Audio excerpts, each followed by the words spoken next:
if someone comes out 2 days after an election where you've had millions and millions, hundreds of millions actually, of votes and says it's the most secure election, I think that's even more of a reason for you to question it, because you can't even do a damn tax return in less than 2 months, but you can audit an election of 100, almost 200 million people in a day and say, so I said, that should be a red flag for every American. I said, us as Americans are skeptical people. We have the right, and we question everything. And over the last 9 years, what they've done to President Trump, I think, Mike, we have a duty to even question even more. What are your thoughts on that?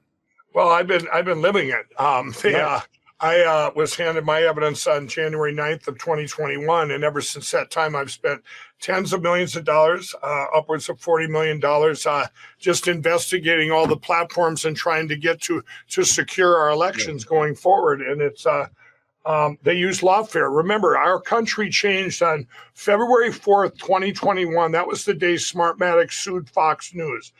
That changed everything. Lawfare had not been used in our country since the late 1700s.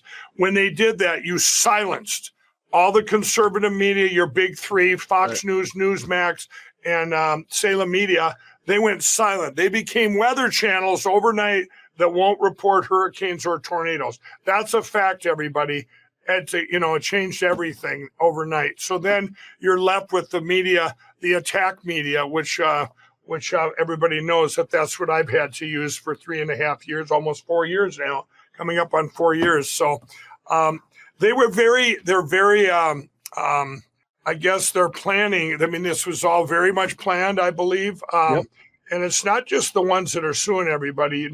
I've come to after finding all this. By the way, I want to go back to one thing you said about CISA. Chris Krebs said, he's the one that made the quote, the most secure election ever. Well, 3 months later, everybody, he was on Morning Joe with Adam Schiff, and both of them were questions, said, what's the biggest threat to our country right now? Remember, this is 3 months after the 2020 election. Here's his quote: bar none, an attack by China, a cyber attack right down to the local elections. What, it changed in 3 months? You just had the most secure, but now it's a threat? Give me a break, Chris Krebs. You were in on it as much as anybody. And you know how they defend that?